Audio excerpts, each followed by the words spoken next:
Trois mots, comment tu me fais? Bonjour. Donc moi je m'appelle Cécilia, je suis dirigeante d'un organisme de formation professionnelle certifié Calliope, spécialiste des reconversions professionnelles dans le domaine du bien-être et de la santé au naturel. Et avec Carmen, puisqu'on travaille ensemble, on accompagne aussi les personnes à, au-delà d'apporter des nouvelles compétences métiers, à réussir leur entreprise en tant qu'entrepreneur solo, thérapeute dans le domaine du bien-être.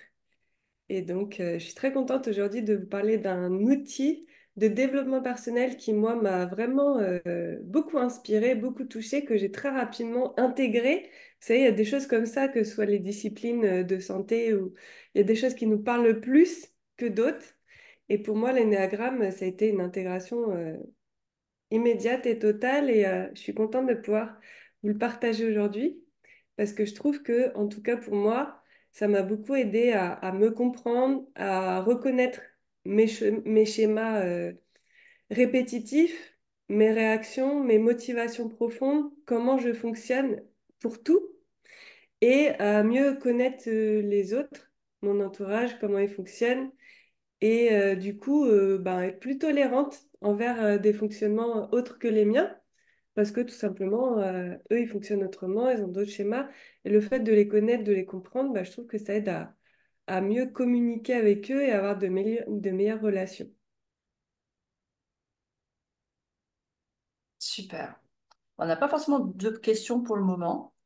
Donc, Donc, je déroule. je te laisse dérouler si tu veux le quiz ou enfin, le test ou la présentation.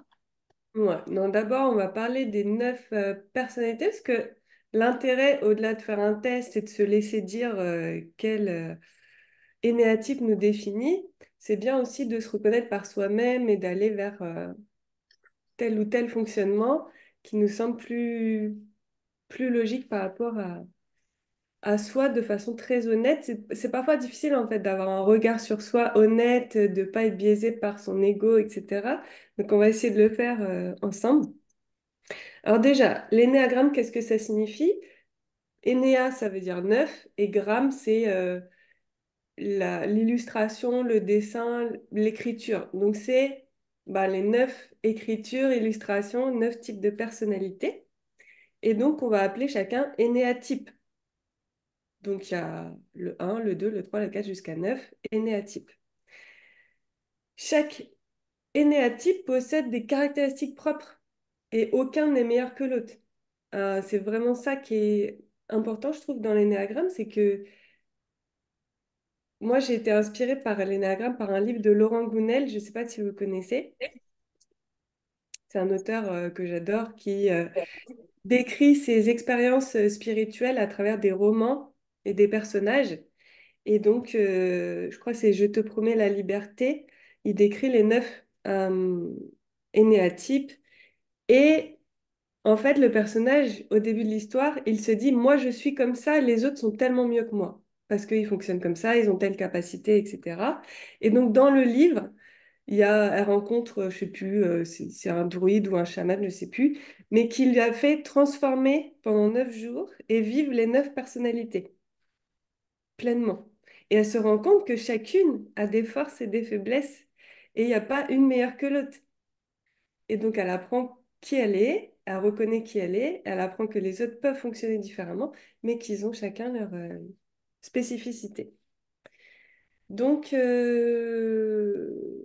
chaque énéatype donne une vision du monde, donne des comportements spécifiques, des systèmes de croyances, des motivations profondes qui sont nés durant l'enfance. Parce que l'enfant, quand il naît avec aucun schéma, aucune forme d'ego. L'ego se construit, l'identité se construit avec son histoire. Et donc l'énéagramme, il naît à ce moment-là. L'énéatype se forme à ce moment-là. Avec son histoire, il va développer des comportements qui sont souvent des comportements pour le mettre en sécurité, pour mettre en sécurité l'ego, et qui vont définir ses comportements pour toute sa vie. Il va avoir un système de croyance, une manière de voir le monde, une manière de se protéger au monde particulière, et que ça va être décrit par l'énéatype. Donc, dans les systèmes de croyance de chaque énéatype, il y a plusieurs choses qu'on ne va pas tout décrire ici. Ici, je vais vous développer les 9 types de personnalités de manière compréhensible. Mais sachez que l'énéagramme, c'est très complexe, très nuancé et on peut aller très loin dans la compréhension de chacune. Donc, dans les systèmes de croyance de chaque énéatype, on va avoir les niveaux d'existence de notre personnalité. Est-ce que notre personnalité a la tendance à aller plus vers notre ego? Donc dans ce cas-là, on va augmenter les travers de notre personnalité et on va aller vers sa dégradation. Ou est-ce qu'on va aller plus vers notre essence et on va au contraire se libérer de nos schémas, de nos comportements habituels, de nos réactions et on va plutôt être dans la libération, dans l'ouverture et dans euh, la libération de ces schémas protecteurs de l'ego. C'est clair jusque-là? Ça va? Donc, ça, c'est les niveaux d'existence de l'énéatype. Est-ce qu'il est dans plutôt l'ego, donc la source de nos automatismes utiles, connus, intégrés et également potentiellement limitants? L'ego cherche à nous protéger et active nos mécanismes de défense face aux autres. Ou est-ce qu'elle est vers l'essence? L'essence est l'endroit duquel nous pouvons exprimer et explorer pleinement toutes nos potentialités et on est dénué d'ego. Donc les trois centres de l'ego, donc si on parle de l'ego en particulier, parce qu'on doit agir avec l'ego, vous avez vu dans toutes les disciplines de développement personnel que vous avez étudiées, parce que je sais que vous êtes adepte de ça et que vous avez déjà fait du chemin, vous voyez bien que l'ego, il ne s'agit pas de le museler, le faire taire absolument et de le faire inexister. Ce n'est pas possible.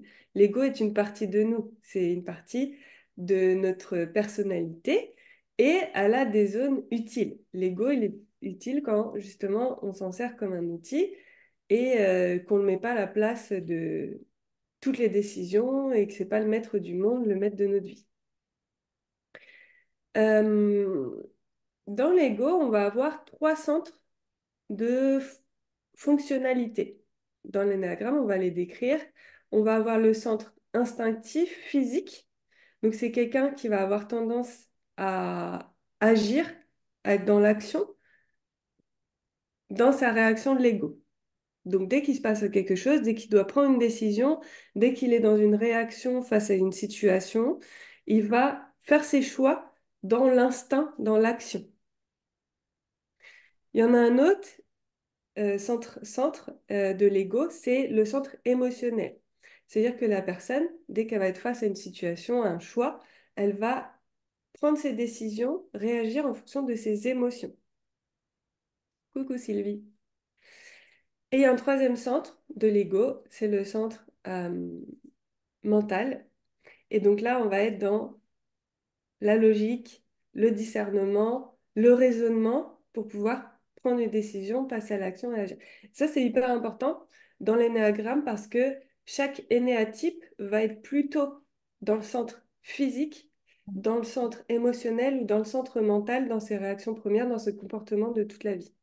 Chaque énéatype va avoir les trois centres de l'ego, mais il en aura un dominant. Et c'est vraiment ce qui va définir tous ses comportements au quotidien. Donc, si je vous mets dans une situation, pour commencer le concret par rapport à vous, quand vous êtes face à une situation, est-ce que vous avez tendance à raisonner, à réfléchir, euh, dans quel sens je vais prendre le truc, enfin, c'est quoi la meilleure des possibilités, voilà. Est-ce que vous avez tendance à raisonner? Est-ce que vous avez tendance à ressentir une émotion et du coup agir par rapport à cette émotion ressentie? Ou est-ce que vous avez tendance à juste agir tout court? Instinct, c'est ça, pas de raisonnement, pas d'émotion, c'est ça qu'il faut faire, on y va.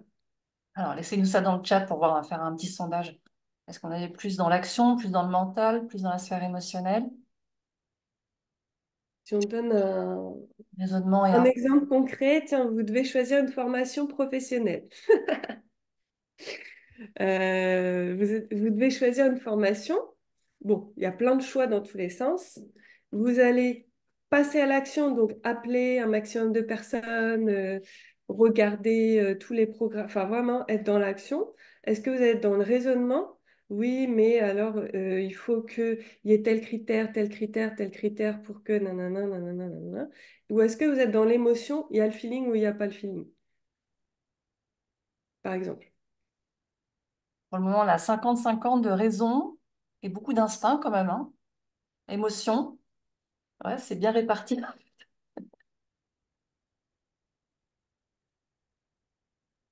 Ok, donc déjà, au niveau des énéatypes, on va avoir pour le centre instinctif, on va avoir l'énéatype 8, 9 et 1 qui va avoir le centre de l'ego instinctif en dominant. On va avoir le 2, le 3 et le 4 qui va avoir le centre émotionnel dominant au niveau des centres de l'ego. Et on va avoir le 5, le 6 et le 7 qui va avoir le mental dominant au niveau des centres de l'ego. Après là, toi, quelle différence tu fais du coup entre l'instinct et l'émotion? Alors c'est vrai que même dans tous les néagrammes, il va y avoir beaucoup de nuances. C'est un peu comme si c'est vraiment des concepts à acquérir, un peu comme la numérologie d'ailleurs. C'est pas des définitions, voilà, justement que dans le raisonnement, ça va être vraiment des concepts. Donc, on va pouvoir, je pense, encore plus étayer ça par la description de chaque énéatype. Mais ce que je pourrais te dire, c'est que l'émotionnel, il va vraiment réagir sous le prisme de l'émotion, donc il va ressentir du bien, du mal, un environnement, tu sais, il va ressentir une émotion dans son corps, il va ressentir de la vibration, euh, il va vraiment se laisser guider par ses émotions, alors que l'instinct, c'est plus, je sais ce qu'il faut faire, j'y vais, je sais. Je réfléchis pas, je réagis pas, je prends pas le temps de ressentir, je sais, j'y vais. Ce serait ça la différence. Et on va pouvoir l'étayer avec les différents énéatypes, ce sera plus clair. Donc il y a les trois centres de l'ego et il y a aussi le mouvement des centres. C'est-à-dire que selon les énéatypes, on va agir plus vers l'intérieur ou plus vers l'extérieur ou les deux. Donc il y a trois énéatypes qui vont agir plus vers l'extérieur, trois énéatypes qui vont agir plus vers l'intérieur, tout se passe à l'intérieur, et trois qui vont à la fois recevoir et redonner. Et ça aussi, on va pouvoir le décrire dans chaque énéatype. Donc le mouvement descend à la fois comme ça vers l'intérieur, vers l'extérieur, et à la fois dans l'intégration et la désintégration, suivant qu'on va vers l'ego ou on va vers l'essence. Donc c'est un truc qui est assez mouvant, c'est pas un truc figé.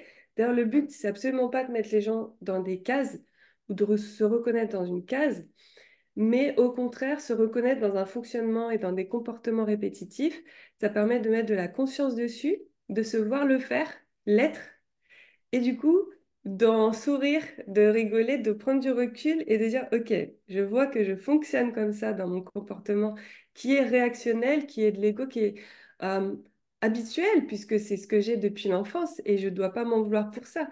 C'est vraiment un automatisme. Maintenant que j'en ai conscience, qu'est-ce que j'en fais? Et là, on peut aller vers l'essence. Ça donne le libre choix. Et donc, au contraire, on peut s'en libérer grâce à la connaissance. Alors, il peut y avoir aussi un lien avec les cinq blessures de l'enfance, puisque l'énéagramme part dans l'enfance. Et on peut se dire que, en fonction des cinq blessures de l'âme, on va avoir le développement d'un énéatype particulier vis-à-vis de cela. Alors, les cinq blessures ne vont pas être forcément reliées à un énéatype en particulier, mais vous pourrez faire des liens. Par exemple,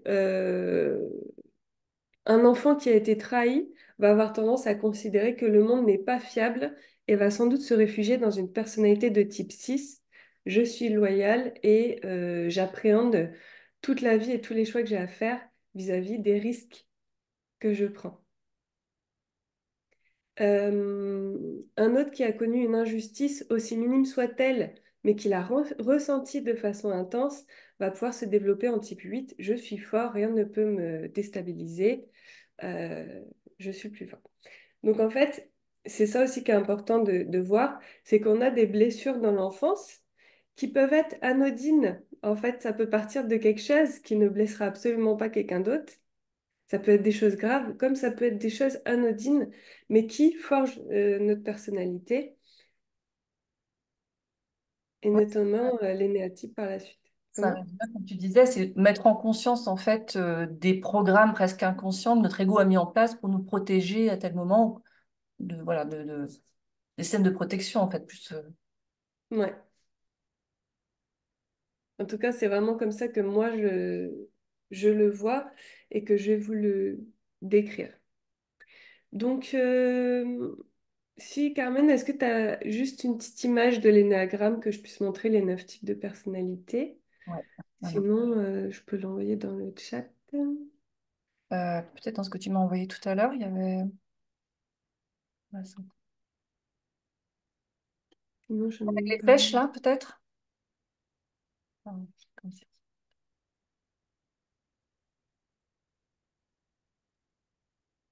J'ai partagé mon écran.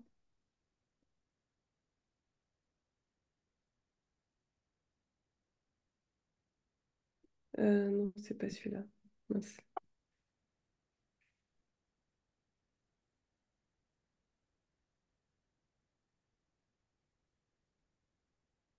Alors, c'est pas très grand. Je sais pas si vous allez pouvoir voir correctement. Mm.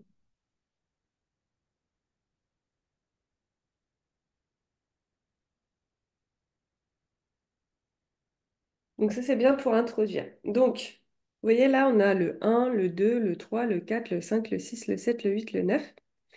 Et donc, ça, c'est chacun des 9 énéatypes. Donc après, les flèches, c'est ce que je vous ai expliqué tout à l'heure. Il y a l'intégration, la désintégration, et puis le sens dans lequel un énéatype va pouvoir aller, mais on va pas du tout le détailler ici, c'est pas l'essentiel. Donc on a l'énéatype numéro un. C'est, alors ils ont différents noms, il y en a qui choisissent d'ailleurs de ne pas mettre de nom dessus, mais ça peut quand même aider à comprendre le concept. C'est le perfectionniste. Le un en fait, c'est une personnalité qui va avoir comme particularité de vouloir être parfait dans tous les domaines de sa vie. Il va vouloir, il va avoir un grand sens de la perfection et un faible sens de la nuance. Donc il va dire, ça c'est bien, ça c'est pas bien.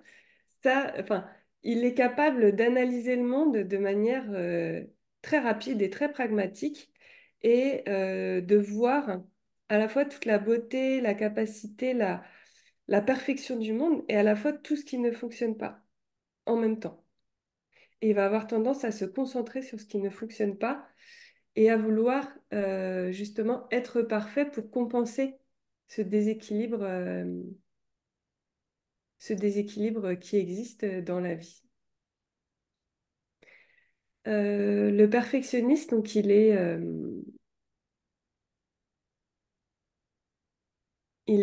très sensible hein, à son environnement, à tout ce qui se passe autour de lui, et puis il va être tout le temps dans l'analyse de ça c'est bien, ça c'est pas bien, et il faut, voilà, les termes qu'il va souvent employer, c'est il faut, je dois. Donc lui, il est dirigé toute sa vie par il faut, je dois. Il travaille consciencieusement, il est méthodique, et puis parfois sévère envers lui-même et sévère envers les autres. Mais comme il est perfectionniste, ce qui va vraiment le déterminer, c'est que il ressent souvent de la colère parce que le monde est imparfait et qu'il en est le premier témoin, mais il va réprimer cette colère. Donc il a une colère en lui, mais qui va réprimer parce que c'est pas bien d'exprimer sa colère, selon ses idéaux de perfection. Et donc, il va la garder en lui et ça va avoir tendance à le ronger. C'est vraiment ça la particularité du 1. C'est perfectionniste dans tous les domaines de sa vie, voit la perfection du monde, est capable de l'analyser très rapidement, est capable de travail, de perfection. Justement, lui, il va aller jusqu'au bout des choses assez facilement. Mais il va réprimer sa colère et ça c'est vraiment problématique pour lui. Et il peut être assez intransigeant envers les autres. L'image de soi, c'est je suis droit, je travaille. Et donc son évitement, c'est la colère. Je vais rester là-dessus pour l'instant. Et après, je vous apporterai justement qu'est-ce que apporte au monde cet énéatype-là et quelle est sa voie de sortie. Là, pour l'instant, on va essayer de se déterminer à travers chacun. Donc, est-ce qu'il y en a qui se reconnaissent dans le énéatype 1?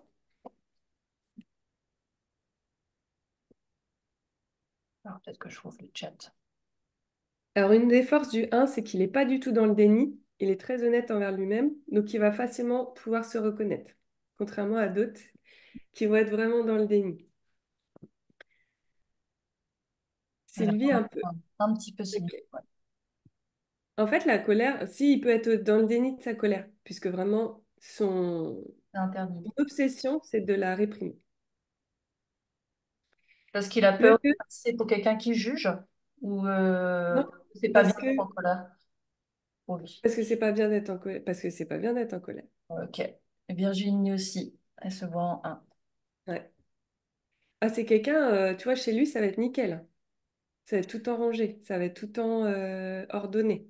Ça va être et c'est vraiment je dois. Il s'impose beaucoup de choses. Et il a tendance à l'imposer aux autres malgré lui, juste par sa façon d'être, et puis parce que lui, il en fait beaucoup, donc pourquoi les autres, ils en feraient pas? Ouais, la Et colère, j'en c'est un peu là. Parce que lui s'oblige à faire des choses et son entourage, pas forcément. Ok. ouais.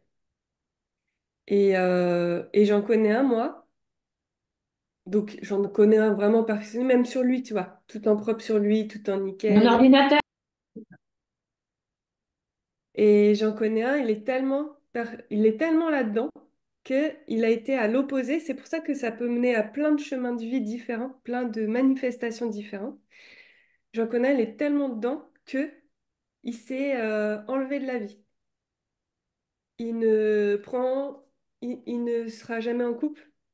Il n'a pas de travail fixe. Parce que de toute façon, tout ça est voué à l'échec, puisque la perfection n'existe pas. Ah oui. Mieux rien. Donc, il n'aura jamais d'enfant parce qu'il sera jamais un parent parfait. Il ne sera jamais en couple parce que le couple, il a vu toutes les imperfections du couple. Alors, c'est un très bon, tu vois, il vient dans ton couple et il dit, oui, alors toi, il faudrait que tu fasses ci, toi. C'est un très bon analyste, tu vois. Il a capté plein de trucs, mais il n'ira pas parce que c'est trop source d'imperfection, en fait. Donc, lui, il s'attache à rien comme ça, il est tranquille. Et il sera parfait là-dedans. Ah oui, Ouais, Adeline. il y a des gens qui balancent un peu dans le chat. Oui, oui, oui. Donc l'altruisme, c'est le 2. Alors le 2 c'est vraiment l'amour, l'altruiste. Alors lui, l'altruiste, c'est vraiment un mot intéressant parce que c'est quelqu'un qui va donner énormément aux autres. Sa compulsion, c'est de donner aux autres, aux autres, aux autres, aux autres, et jamais à lui-même. Il vit sa motivation première pour faire toute chose, toute action, c'est servir les autres. Alors, on peut se dire c'est super, c'est génial, c'est surtout très bien qualifié dans notre culture chrétienne, surtout pour les femmes. Donner aux autres, servir les autres, c'est parfait. Sauf que le 2, son problème, c'est que il va servir les autres, nourrir les autres, leur apporter beaucoup de services, beaucoup d'amour, dans l'espoir d'en recevoir. Et c'est là qu'est est tout le problème. Donc, c'est pas vraiment de l'altruisme en soi, puisqu'il se nourrit du retour des autres. En fait, il vit par procuration. Il donne énormément dans l'espoir qu'on l'aime en retour. Il se nourrit que comme ça. Donc, ça, c'est dans la phase neutre. Dans la phase de dégradation, il va carrément s'imposer dans la vie des autres pour pouvoir être nourri. Donc, je vois les mères poules qui disent je veux garder ton enfant 3 jours par semaine. Et puis, en même temps, qui le reprochent après tout, je garde ton enfant 3 jours par semaine, tu me dois quelque chose, tu vois. Enfin, c'est vraiment, ils s'imposent dans la vie des autres pour donner énormément et ils sont jamais satisfaits du retour qu'ils ont. Parce que c'est jamais autant que ce que eux ils donnent. Et ils se nourrissent que comme ça, donc ils en ont besoin. Donc c'est assez malsain quand on est dans l'ego. Euh, donc voilà, c'est pour ça qu'il est écrit encourageant, parfois envahissant. Il aime rendre service, mais il attend en retour, quoi. Et il comprend pas que d'autres ne donnent pas autant que lui, et il comprend pas que les autres ne lui retournent pas autant que lui donne. Et ça le fait souffrir. Parce qu'évidemment, il y a 9 personnalités, donc des deux, il n'y en a pas tant que ça, il y a tous les autres. Donc tous les autres ne fonctionnent pas comme ça. Donc de toute façon, il sera tout le temps déçu et insatisfait de l'amour qu'on lui porte. Donc alors, il adore, dans l'image de soi, dire j'aime, j'aide. Il veut se sentir aidant et il peut se sentir sans valeur. Donc ça, on en a beaucoup hein, dans les thérapeutes bien-être, on en a beaucoup. Et donc, c'est pour ça qu'on parle de bonne posture et de se remettre dans l'action juste pour soi et pour les autres. Et d'être à fond dans la compulsion du 2, c'est pas forcément l'action juste. Le battant, le 3. Est-ce qu'il y en a qui se reconnaissent dans le 2 déjà? Enfin, c'est plus difficile, hein. C'est plus accepté d'être perfectionniste que un peu vampirisant ou envahissant. C'est né d'une bonne intention, vraiment. L'intention du 2, c'est l'amour pur et c'est très beau. C'est né d'une bonne intention. Mais c'est dommage qu'il n'arrive pas à se nourrir de cet amour et d'ailleurs, c'est peut-être sa voie de sortie. Ce qui est super, c'est de au moins se reconnaître là-dedans, mais pas dans le but je sais, je suis ça, oh là là, bou bou bou, mais je suis ça, ok, c'est quoi ma voie de sortie? Bah, si tu aides sans rien attendre en retour, c'est que t'es pas dans le 2. C'est le vrai altruisme. Donc le battant, attends, je réfléchis, est-ce que le 2 croit est-ce qu'il est conscient qu'il attend en retour? Non. Ce qu'il faut se demander comme question, c'est vraiment qu'est-ce qui m'anime dans la vie? Est-ce que c'est absolument donner, donner, donner aux autres? Si c'est oui, c'est le 2. Simple. Qu'on attende ou pas un retour. Le battant, le 3, donc lui, battant, ou on peut l'appeler aussi l'opportuniste. Là, il y a écrit, ouais, le battant aussi. Ouais, il a d'autres noms. Mais en tout cas, lui, sa motivation première, c'est de briller, d'être le meilleur, de être dans l'action et dans l'action, dans la performance. Lui va tout le temps chercher à se dépasser, à être dans l'action pour performer aux yeux des autres. Donc en fait, on pourrait croire que c'est pour lui-même, mais en fait, le 3 il a besoin du regard des autres pour briller. Donc c'est un des signes qui est à la fois à l'intérieur et à l'extérieur. Il fait de l'action de performance vers l'extérieur, mais c'est pour avoir un retour aussi et pour pouvoir briller. Donc, il est omnibulé par ses objectifs, il aime le succès, il est motivant, c'est un leader, il aime y aller, mais c'est vraiment pour être le meilleur, parce qu'il y a un autre leader dans l'énéagramme, et c'est pour des raisons différentes. Là, sa motivation profonde, c'est si je ne fais rien, si je ne brille pas par mes actions, par mes exploits, je n'existe pas. Je ne, je ne vaux rien. Donc, il a besoin d'être mis en lumière par les autres pour pouvoir se sentir exister. Parce que sa blessure profonde, c'est si je ne fais rien, je ne vaux rien. Mon être ne suffit pas, en fait. Donc sa valeur est basée sur ses résultats concrets, matériels au quotidien. Exactement.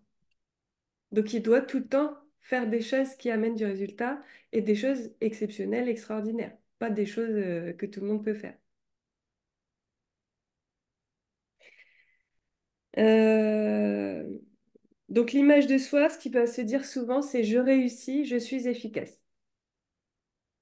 Si tu lui dis ça, il est super content.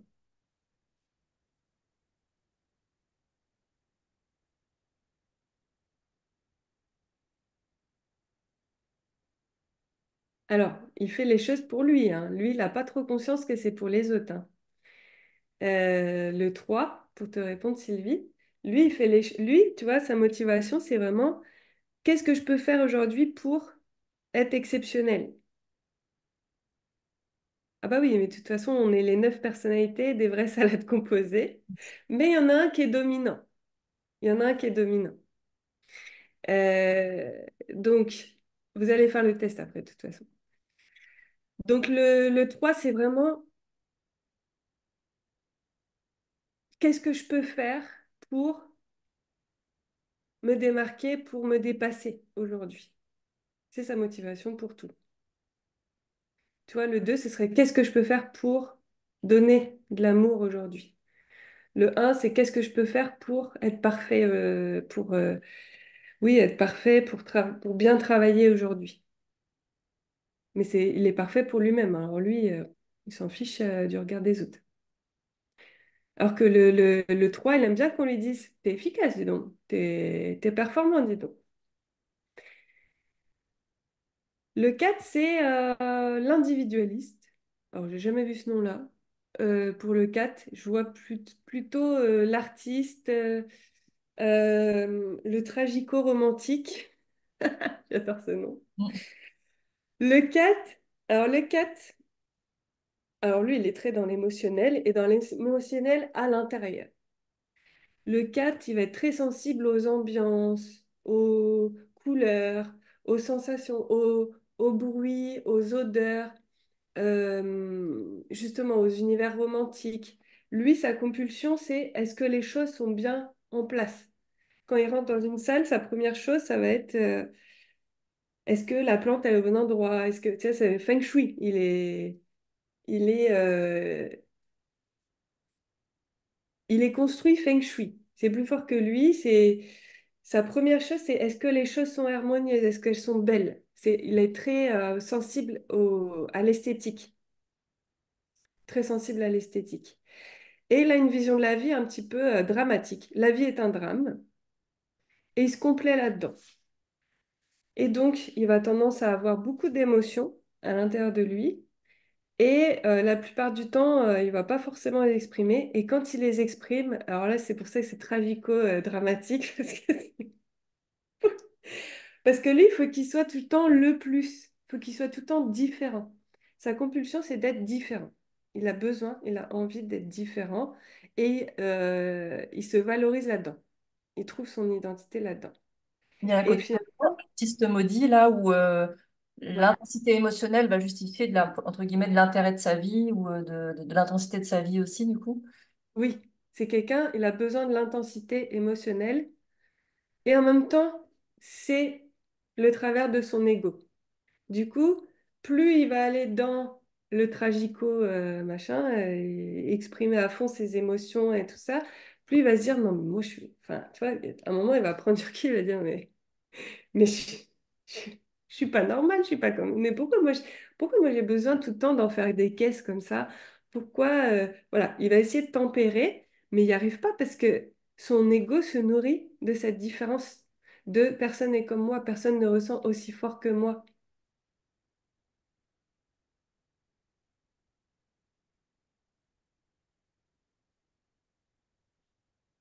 Donc, il a peur de se sentir décalé et en manque d'amour à cause de ce décalage, et en même temps, c'est ce qu'il adore. Il veut se sentir lui-même adéquat, mais ce qui le valorise, c'est je suis différent, je suis sensible.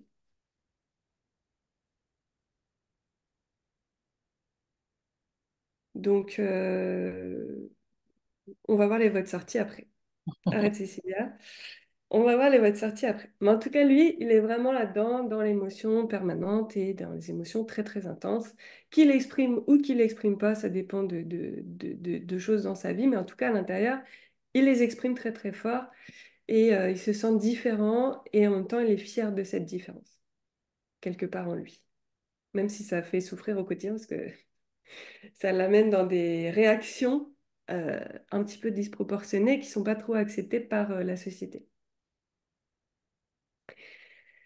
Le 5. Le 5, ça va être peut-être plus facile à déterminer.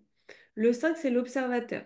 Donc, c'est plutôt quelqu'un qui va se mettre dans son coin, qui va observer le monde de loin, qui a soif de connaissances. Il va énormément se nourrir de culture, apprendre des choses, etc. Mais il va beaucoup réfléchir. Il est beaucoup dans sa tête, hein. Le 5, il est beaucoup dans sa tête, mais tout seul dans son coin. Il est assez avare de ses connaissances. Là, je vous parle à chaque fois de la personnalité quand elle est neutre, hein.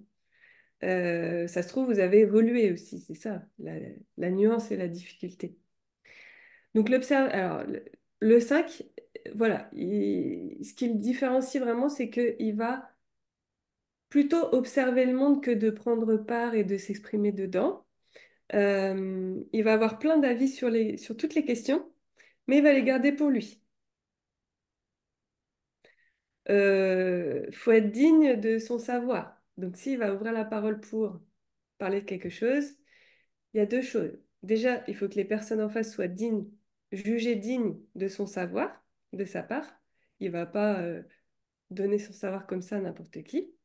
Et d'autre part, ils ne se sont jamais assez experts pour pouvoir prendre la parole. Il a besoin vraiment d'un niveau d'expertise extraordinaire pour pouvoir s'autoriser à prendre cette place de sachant. Donc, c'est des gens qui peuvent étudier de façon très très profonde les choses et qui vont jamais les partager. Il adore être seul. Il a besoin absolument d'être seul pour se ressourcer et pour étudier, être dans ses petits livres et puis être dans sa tête surtout. Donc voilà, quelqu'un qui a un petit peu peur du monde en fait, hein. Il a peur des gens, du monde, peur de prendre la parole en public. Donc il se met un petit peu en retrait comme ça, puis il observe. Est-ce que vous reconnaissez dans le 5? Alors anticonformiste, c'est pour qui? Le 4? Ouais, ouais, c'est possible, ouais. Mais le 5 aussi, hein, il peut être anticonformiste. J'étais beaucoup comme ça avant, ouais, le 5. Donc tu as dû évoluer là-dedans, vu tout le travail que tu as fait sur toi aussi. J'ai une des profs de la numérologie de l'âme aussi qui était 5. Puis après, elle a eu un AVC et tout. Puis bah, maintenant, elle s'autorise à donner son savoir au monde et à parler et tout ça. Et bah, c'est cool parce qu'on en profite. Ok. Ouais, on voit surtout les autres à notre entourage. Voilà, attitude de mon fils, hein, Ouais. parfois. C'est vrai que c'est plus facile de. Mais c'est bien parce que ça te permet de comprendre et de respecter son besoin d'être seul déjà. Euh, des fois, tu peux, enfin moi j'ai ma petite sœur qui est comme ça aussi. Tu peux avoir des conversations très très profondes avec elle et tout, mais en fait tout le reste du temps, elle s'en fout de toi. En fait. Elle est seule avec elle-même et voilà.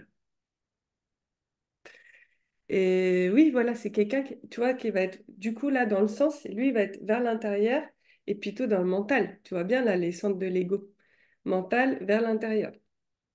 Lui les autres. Bon, ils existent, c'est bien pour eux, mais voilà. Donc le 6, c'est le loyal. Est-ce qu'il a un autre petit nom? Le loyal sceptique. Ah, j'adore. Donc c'est ce que ça montre deux gros traits de cette personnalité-là. Donc le 6, lui, il rentre dans une salle de réunion.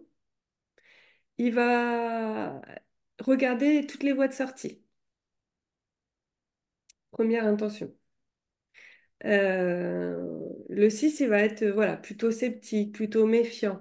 Avant de prendre une décision, il va observer tous les scénarios catastrophes.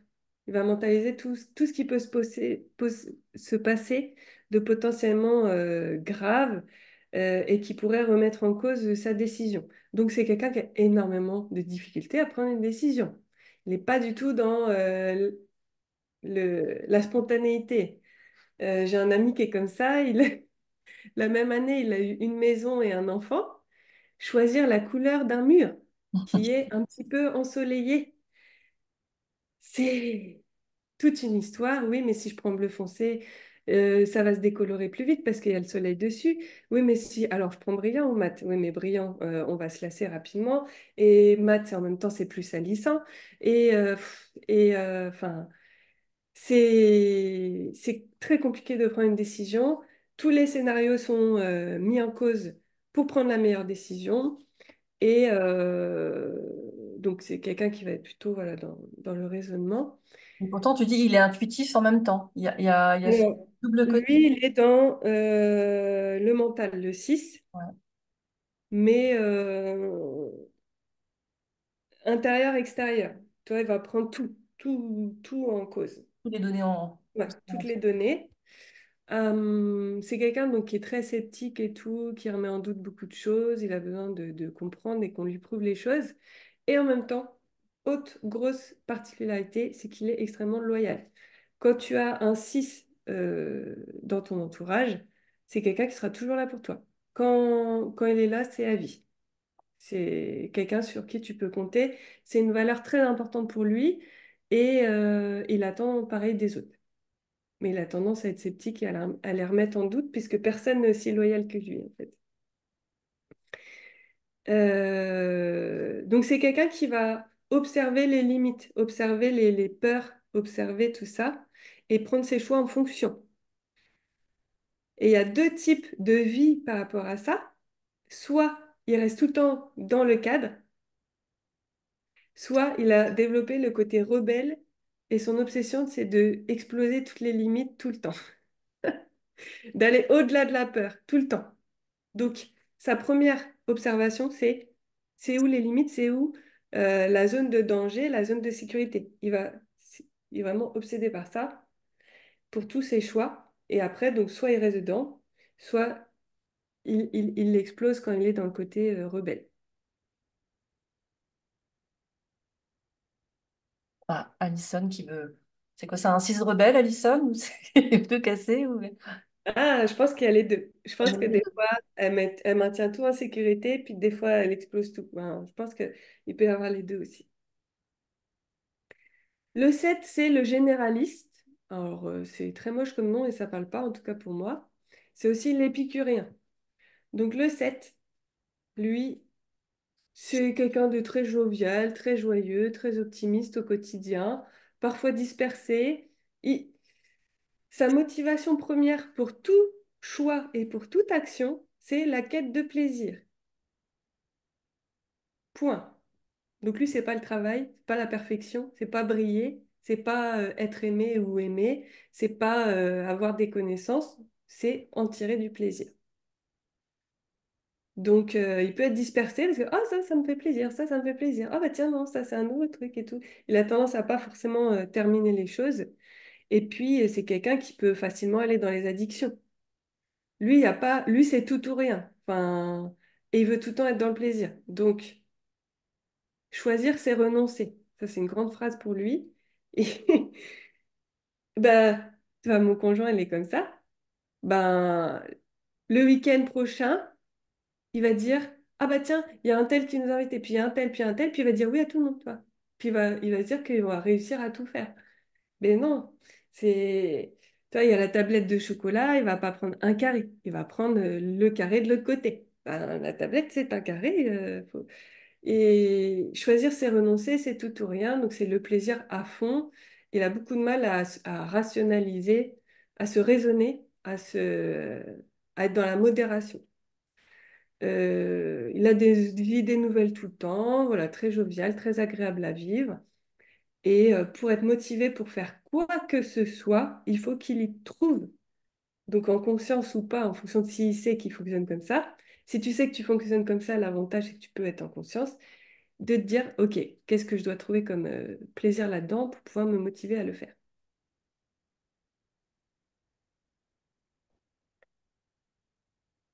Et donc le 8 c'est le leader autoritaire, le protecteur. Le 8 c'est le lion, c'est la force, le courage. Lui, lui, il est dans l'instinctif vers l'extérieur. Donc, tu vois, vraiment protecteur. hyper protecteur, voire envers sa famille, c'est Poutine, tu vois. Poutine, il sait pour tout le monde, mieux que tout le monde, c'est quoi leur bien-être, c'est quoi leur sécurité, c'est quoi... Et donc, il va imposer ses idées. C'est comme ça, parce qu'il pense vraiment qu'il a raison. De toute façon, il a toujours raison. Et c'est le meilleur, enfin, c'est le meilleur, mais c'est le plus fort. C'est pas le meilleur comme le 3. Là, c'est le plus fort. Il sait tout, il a tout vu, il connaît mieux tout le monde tout. Donc, il est très fort, très courageux, très protecteur. Et ça en fait ça en fait un vrai pilier hein, pour sa famille ou en tant que dirigeant. D'ailleurs, il y a beaucoup de dirigeants qui sont lui. Mais c'est un petit peu à l'extrême quand il va dans son ego. Il écoute pas du tout les autres, il n'est pas capable d'évoluer. Et lui, il est complètement dans le déni de ce qu'il est. Donc moi, si je dis ça, il va dire non, c'est pas vrai. Je sais, je sais bien que Je... c'est Non, c'est pas vrai, je suis pas comme ça. Parce que c'est le plus fort et c'est le meilleur, et puis personne lui dira quoi que ce soit. Ça doit toujours venir de lui et vers l'extérieur. Il décide et fait, donc dans l'instinct, et puis qu'est-ce que je voulais dire d'autre? Euh, Oui, donc il peut donner sa vie pour ses enfants, enfin, c'est vraiment le côté animal, tu vois. Il peut donner sa vie pour ses proches, pour sa famille. Il peut. Il y a un côté un peu euh, patriarcal, quoi. C'est pas forcément ouais, le côté complètement. leader à vouloir convaincre les autres de ses idées ou des choses comme ça. Alors, patriarcal là-dedans, ah oui, et ce que je veux dire, c'est par exemple, lui, dans une salle de réunion où se tient une formation, s'il considère que le formateur n'est pas professionnel, eh ben, il va prendre sa place. S'il considère il est mieux que le formateur, bah, il va pas hésiter à le descendre et à prendre sa place pour devenir le leader aux yeux des autres. Il a besoin en fait de qu'on le reconnaisse comme le plus fort, le meilleur, le plus performant. Mais c'est vrai que c'est des mots qu'on peut retrouver dans le 3, mais c'est plus dans le courage, la force, oui, le côté patriarche, quoi. Suivez-moi, je sais mieux. Il y a plus le côté peut-être charisme que résultat, quoi, dans Oui, veut se sentir fort, puissant et juste. La justice aussi très important. Ça, c'est très. Donc je suis fort, je suis juste. Et profondément, c'est parce qu'il se sent faible. Et il veut éviter absolument cette faiblesse. Le médiateur, c'est la tempérance. Lui, vraiment, il va être capable de rassembler, de fédérer. Il va jamais hausser le ton. D'ailleurs, s'il y a un haussement de ton, il s'en va. Sa compulsion, c'est la fuite. Il s'en va. Il va pas prendre parti. Quand il est dans son niveau euh, neutre, il va fuir complètement toute, toute engueulade, tout haussement de ton. C'est pas du tout la meilleure manière de communiquer avec lui. C'est pas comme ça que vous allez faire entendre quelque chose. Il est prêt à toute discussion, mais dans le calme. Quand il évolue, il est capable de donner le sens de chacune des parties, de donner ce qu'elle voulait vraiment dire et de rassembler les gens, d'harmoniser les gens et leurs idées. Donc il est patient, parfois indécis, il est bienveillant et il a tendance à la fuite assez facile, soit dans la procrastination, soit dans carrément il s'en va. Mon père est comme ça.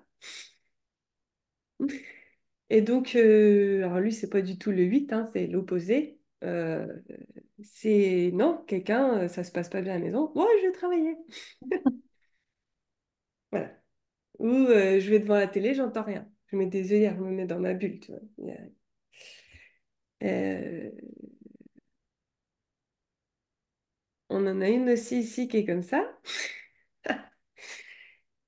et qui est très proche de moi, et ben quand, avec mon conjoint, moi souvent, ça, voilà, on discute fortement des choses, on impose chacun nos idées, bah elle, elle s'en va.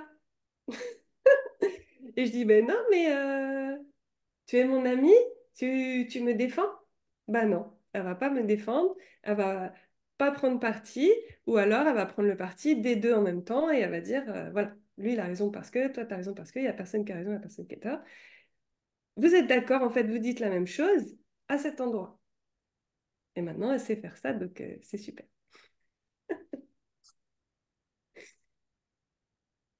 Donc voilà, le médiateur, il faut pas du tout aller au front avec lui, monter dans le conflit, quoi. Vous allez rien en tirer. Il faut vraiment pouvoir discuter calmement avec lui. Il veut se sentir aimé, il adore l'harmonie. Et l'image de soi, c'est je suis bien, calme, facile à vivre. Donc on peut le confondre avec le 7. Mais vous voyez, les motivations, c'est pas du tout les mêmes. Les motivations du médiateur, c'est j'ai besoin d'harmonie, j'ai besoin de calme, j'ai besoin d'harmonie dans les relations. J'harmonise et je temporise tout le monde. Est-ce que vous avez tous et toutes trouvé votre énéatype? Alors, j'ai l'impression que la plupart se sont trouvés dans plusieurs, en fait, hein. Je sais pas si vous avez vu un vraiment dominant qui ressortait pour vous. Ouais, entre le 2 et le 5 pour Lisa. Alors, c'est pas du tout les mêmes, hein. Ouais, mais c'est peut-être, c'est par moment, on a des Ouais. un peu de contradictoires Oui, aussi. oui, tout à fait. Mais en fait, l'énéagramme, et là, vous allez faire le test, c'est vraiment oui ou non. Donc là, quand vous allez faire le test, c'est oui, je suis à fond là-dedans, ou même s'il y a une petite nuance, c'est non. OK? Donc là, très rapidement, comme ça, vous pourrez faire le test, cocher les cases et dire oui à fond ou non. Si c'est peut-être, c'est non. Si c'est oui un peu, c'est non.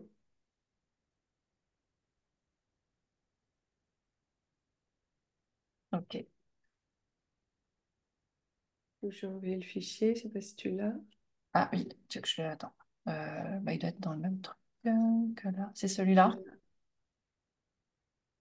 Je l'ai aussi. Tu l'as remis dans le. Ouais, je l'ai mis dans le chat. Donc, vous pouvez le faire là en... Ouais, c'est très bien. Vous pouvez le faire en quelques minutes.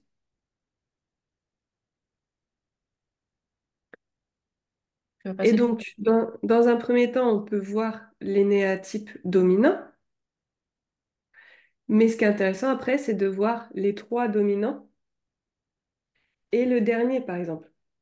Et puis d'aller chercher dans le dernier ce qui nous manque. Et enfin, voilà, c'est aller...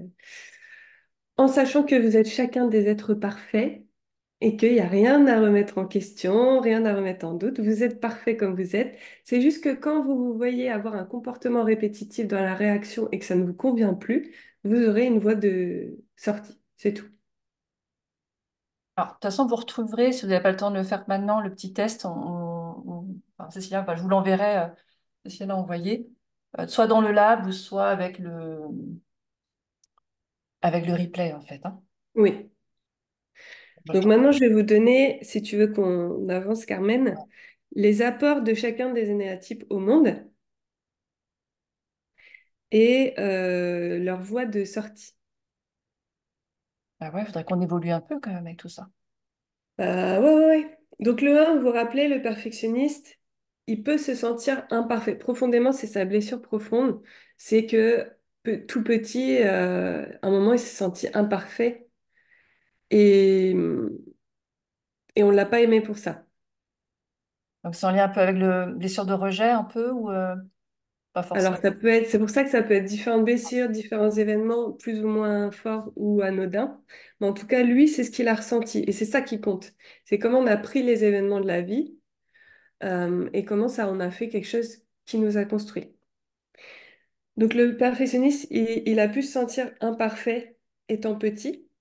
Donc, il veut se sentir parfait et il voit toutes les imperfections du monde. Et il est droit et il travaille au quotidien pour essayer de contrebalancer cette imperfection du monde. Il ressent de la colère face au fait que le monde est imparfait. Et tu vois, c'est aussi sa source de son moteur, c'est ce qui nourrit son moteur. Mais en même temps, c'est ce qui peut l'emmener dans l'ego à fond et dans la dégénérescence de lui-même.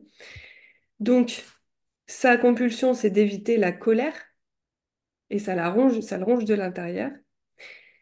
Ce qu'il apporte au monde, c'est la rigueur personnelle et des idéaux, parce qu'il apporte une belle vision de la vie et de ce que ça peut être et aider le monde à tendre vers ça, comme quoi c'est possible par la force de travail. Euh, et donc, là où il va pouvoir s'en sortir, c'est d'apprendre ce que c'est la nuance et la patience. C'est-à-dire que tout n'est pas tout blanc ou tout noir. Tout n'est pas rangé ou pas rangé. Je suis une bonne personne ou je ne suis pas une bonne personne parce que c'est rangé, parce que c'est pas rangé, parce que... Enfin, voilà. C'est pas la nuance, la modération dans ses avis. Ça va lui apporter, tu vois, ça va enlever le poids des épaules, ça va le calmer un peu. Ça va lui apporter de la respiration, du souffle et une autre vision de la vie et une meilleure acceptation, une meilleure tolérance de lui en premier, des autres, de la vie et du monde. Donc, il peut toujours apporter sa capacité de travail, sa contribution à des idéaux élevés, mais dans cette tempérance, dans cette nuance. Et là, c'est très puissant. Et donc justement, si on a quelqu'un comme ça dans notre entourage avec qui on doit travailler ou dans notre famille, comment on fait un pas vers lui pour un peu pour rentrer dans le cercle de confiance, hein, tu vois, voilà, pour Bah, faciliter. déjà, tu peux le faire parler. Enfin, moi, comme moi, j'étais dans l'anéagramme, j'ai beaucoup fait parler. Puis, de toute façon, je peux pas faire autrement. Quand je parle à quelqu'un, il faut que ce soit une conversation profonde. Sinon, je parle pas. Ça m'intéresse pas. Donc, assez rapidement, je dis, bah, toi, qu'est-ce que tu ressens? Mais comment t'es, tout ça. Puis, je vois que c'est comme si c'est comme ça. Tu vois, c'est... Et en même temps, c'est quelqu'un qui est profondément bon, gentil, mais qui est en colère face à cette imperfection qu'il observe et sa propre imperfection. Et du coup, là, tu lui dis, OK, toi, tu perçois ça, donc tu vois qu'il est plutôt dans le 1, et tu dis, OK, et si les choses n'étaient pas toutes blanches ou toutes noires? Parce que c'est quelqu'un d'intelligent, c'est quelqu'un qui perçoit bien les choses. Donc, tu lui apportes un autre prisme de perception en disant, et si la nuance existait? Et si le gris existait? Et si on pouvait apporter de la tempérance, de la tolérance et tout? Qu'est-ce que, qu'est-ce que ça donnerait? Est-ce qu'on ne pourrait pas atteindre cette perfection de cette manière finalement? Le 2. Donc là, c'est l'amour. J'aime, j'aide, je donne, je rends service et c'est comme ça que je me nourris. Donc sa compulsion, c'est d'éviter de reconnaître ses propres besoins. Il ne se sert jamais, il ne se nourrit pas en termes d'estime de soi et d'amour de soi. Donc sa voie d'évolution, c'est de s'apporter à soi-même de l'amour, de se considérer suffisamment pour pouvoir le faire et du coup, il n'a plus besoin des autres et il n'a plus l'insatisfaction du retour des autres. Donc à ce côté, se prioriser, être responsable de ses propres besoins. Et faire ses choix de vie pour soi et pas pour les autres. Ça montre un chemin d'évolution personnelle très important pour le 2. J'ai un 2 dans mon entourage. Quand j'ai vu qu'elle prenait ce changement-là dans sa vie, elle s'est séparée de son conjoint. Enfin, elle a choisi de prendre ses besoins et son bonheur en priorité.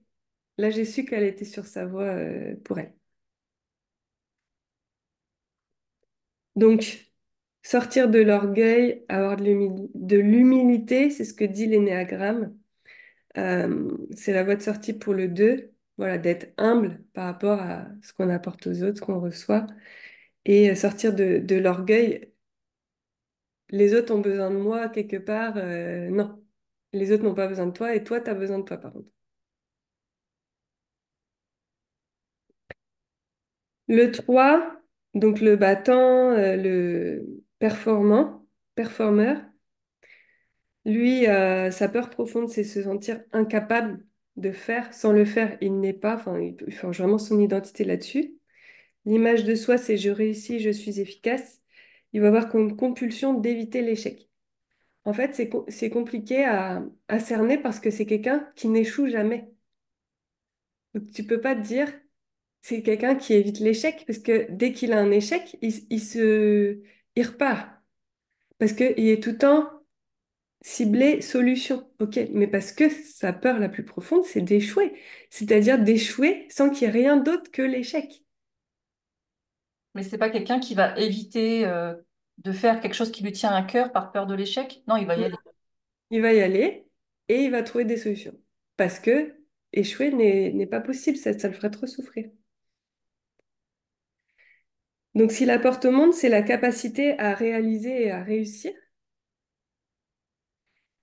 Et donc, ah oui, c'est quelqu'un dans son comportement qui a tendance à mentir pour justement se valoriser. Je sais pas, il arrive en retard quelque part, il va dire oui, j'ai crevé ou quoi, au lieu de dire je me suis pas levé. Tu vois, il va mentir pour enjoliver la vérité, pour pas justement ternir son image, l'image qu'on a de lui. Et donc, dans sa voie d'évolution, c'est s'accepter pleinement tel qu'il est, et même s'il fait rien, et être dans la vérité de soi et des autres, et tu vois. Même des parties un peu moins reluisantes de soi. Ouais. Et puis moi, je dirais, bah voilà, c'est explorer son être, pas son faire. Son faire, c'est bon, il sait qu'il sait faire et c'est super et tout, mais aussi explorer son être, ses ombres, et s'accepter pleinement avec tout ça. Et plus il s'accepte, effectivement, moins il a besoin de cacher aux autres qu'il est, vraiment. L'authenticité, c'est une voie de sortie. Donc le 4, le tragico-romantique, il a peur de se sentir décalé et un manque d'amour, et pourtant il adore être décalé. Il adore être différent et sensible. Et il adore les intensités émotionnelles. Sa compulsion, c'est d'éviter la banalité. Ce qu'il apporte au monde, c'est le sens artistique, la créativité, le beau, l'esthétique, l'harmonie des choses. Et donc, sa voie de sortie, c'est le contentement dans l'harmonie. Puisqu'en fait, il est tout le temps dans l'intensité des extrêmes, des émotions, tout ça. Et donc, sa voie de sortie, c'est d'être dans le contentement de quand les choses sont fluides, harmonieuses et juste belles, sans en faire des caisses. Et finalement, d'accepter peut-être le fade ou le moins, tu vois, la- lui, il voit comme ça. Mais La beauté, la perfection dans le détail ou le banal aussi du quotidien. oui, exactement. Le 5 donc c'est l'expert observateur. Il a peur de ne pas exister, il a peur de ses émotions et il a peur de divulguer son savoir. Il veut se sentir vivre, penser juste. L'image de soi, c'est je sais, je comprends, tout seul dans sa tête. Et sa compulsion, c'est d'éviter le vide intérieur. C'est pour ça qu'il se nourrit tout le temps de culture et d'informations et de mental, parce que il a peur du vide intérieur, sinon il ne l'est pas. C'est toujours par rapport à l'identité, en fait, hein. Ce qu'il apporte au monde, c'est la connaissance et la précision et la profondeur de sa connaissance, que aucun autre énéatype ne travaille autant que lui. Peut-être le perfectionnisme, mais bon, d'une autre manière. Donc lui, il a beaucoup apporté par rapport à ça. Et donc, sa voie de sortie, c'est l'ouverture aux autres. Accepter de s'ouvrir, parler, discuter, c'est l'humilité par rapport à ça et le désintéressement.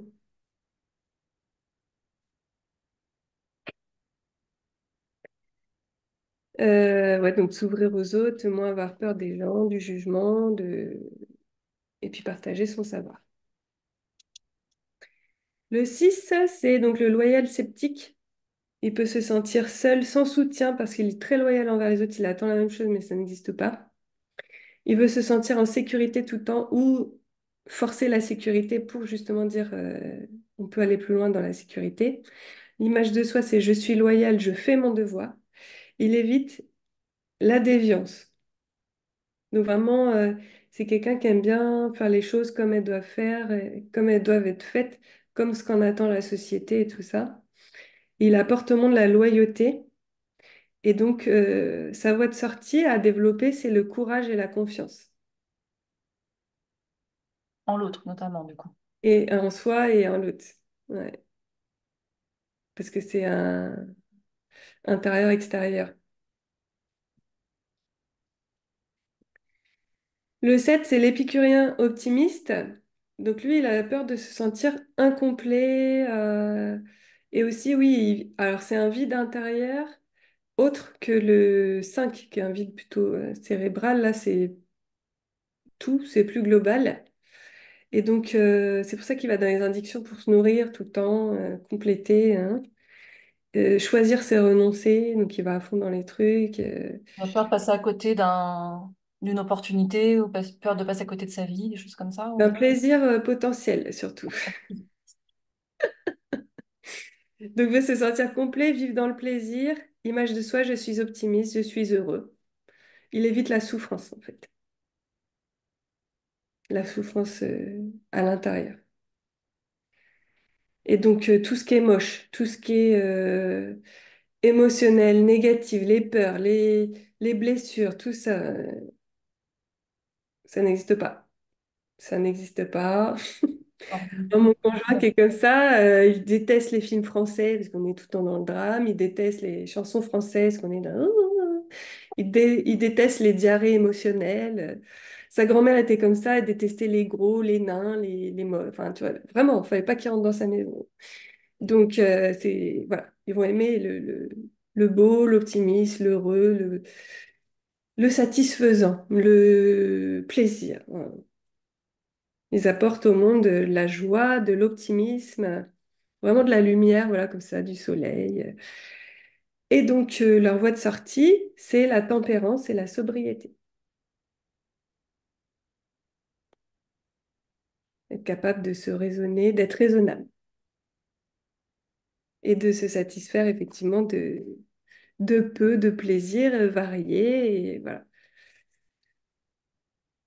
Et qu'on risque pas d'être incomplet ou de souffrir parce qu'on manque de quoi que ce soit.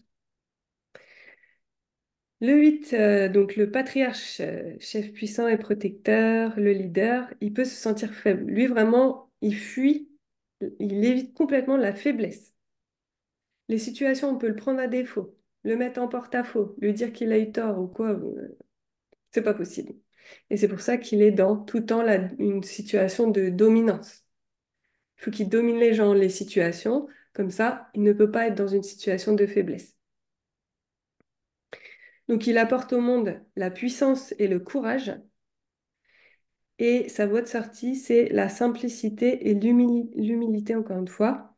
Euh, Oser aller voir sa faiblesse et l'accepter, l'accueillir comme étant une partie de lui-même. Et c'est pas parce que on va taper dans sa faiblesse ou qu'elle va être mise au grand jour que il va être détruit, en fait. Au contraire, ça peut même augmenter sa force, son courage et sa puissance. Donc voilà, c'est le remettre en accord avec lui-même envers toutes les parties de lui-même. Et le 9, le médiateur, le tempérant, le tampon, peur de se sentir sans amour. Donc lui, il fait vraiment ça pour être aimé. Le fait d'harmoniser les relations et tout. L'image de soi, je suis bien, calme, facile à vivre. Il évite complètement les conflits. Il peut être dans la procrastination ou la fuite pour éviter les conflits ou de prendre une décision qui pourrait potentiellement amener un conflit. On est là, en fait. Euh, et donc, si l'apportement, c'est l'acceptation, le soutien, et sa voie de sortie, c'est l'activité juste. L'activité juste, intérieure vers l'intérieur et vers l'extérieur et vers l'intérieur. Donc, c'est pas être dans la procrastination, mais d'être dans l'activité juste, peu importe les conséquences.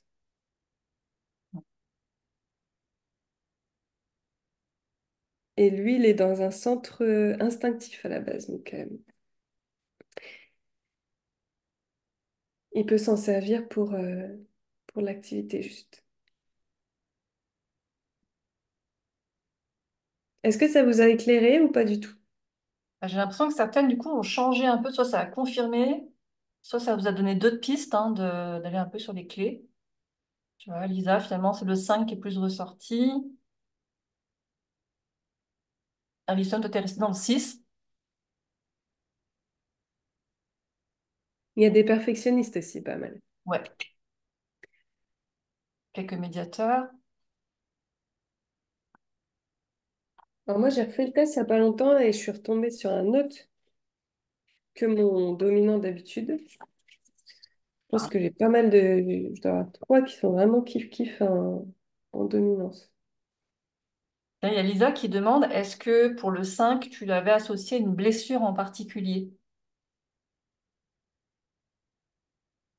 Hop, ça. Non, il y a pas, on peut pas avoir enfin, on peut pas déterminer les choses comme ça. En tout cas, ce que je peux dire sur les cinq, Est-ce qu'il a peur du jugement? Est-ce que c'est quoi? C'est le regard des autres? Qu'est-ce qui l'empêche un peu d'aller vers les autres? Est-ce que c'est... bah, ça dépend de l'histoire de chacun. Euh, il se protège clairement des autres. C'est un peu, vous me connaissez pas vraiment, donc vous pouvez pas me blesser Oui, vraiment. oui. C'est ça, c'est que il se protège clairement des autres, qui à un moment donné, il s'est peut-être pas senti à sa place ou voilà. Et, et voilà, vous ne pourrez pas m'atteindre parce que moi, tout se passe dans ma tête, en fait, du coup. C'est plus simple. Vous savez pas ce qui se passe dans ma tête. Ouais.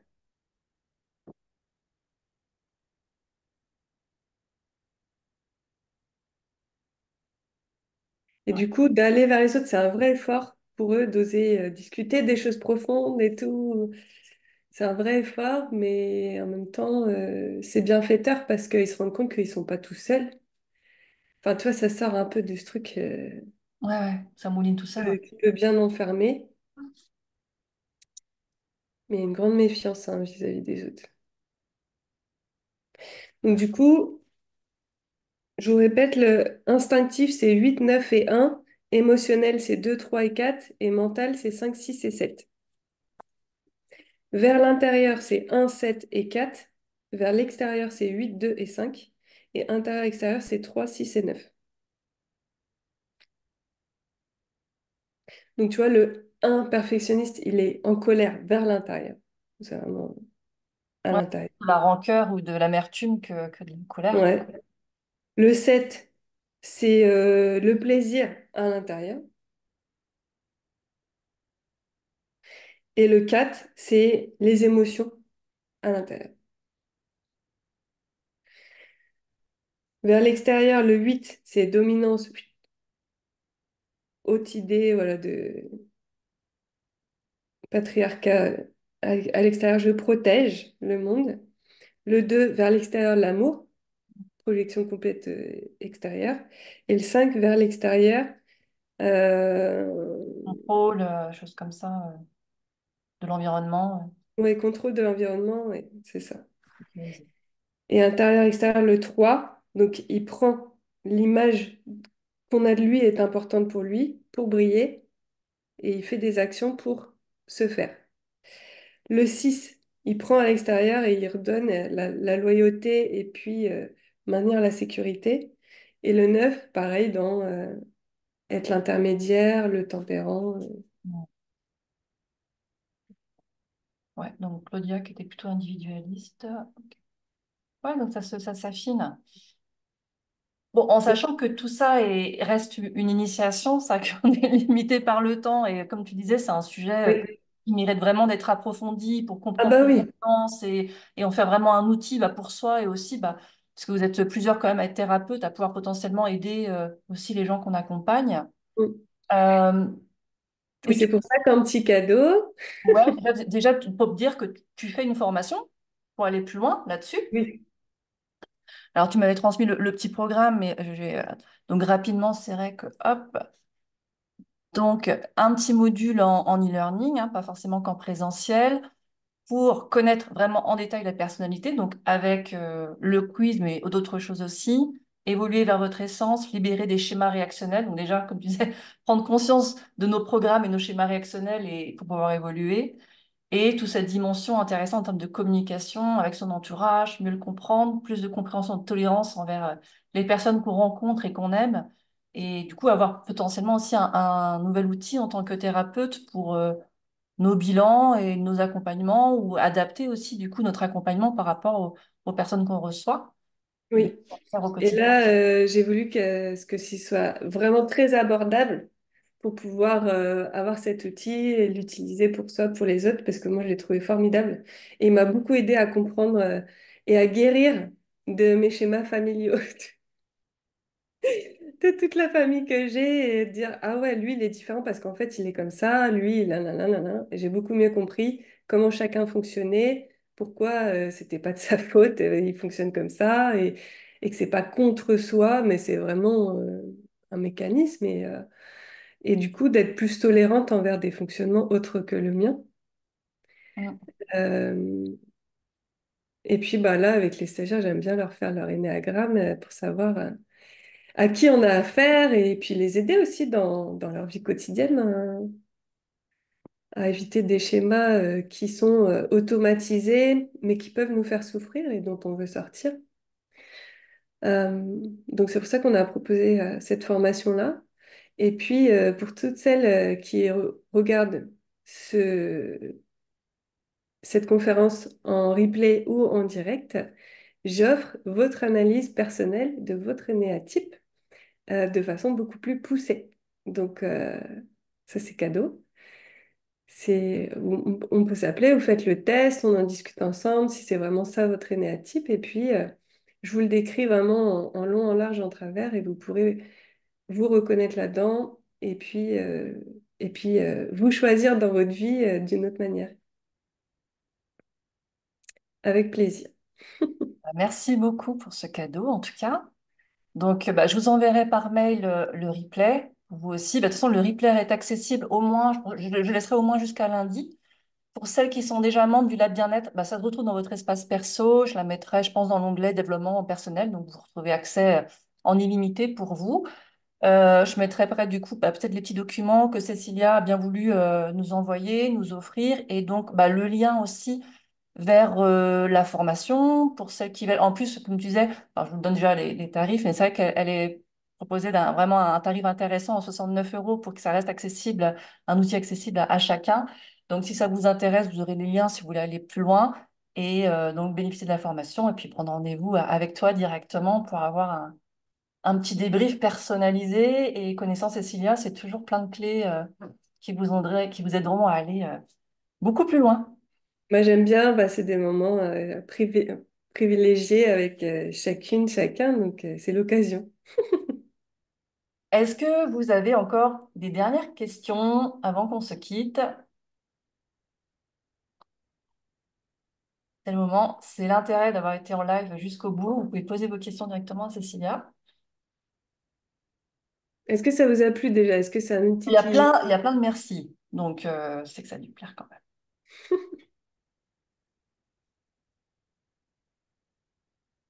Oui, beaucoup, dit Sylvie. Vraiment top, dit Alissa. Hmm.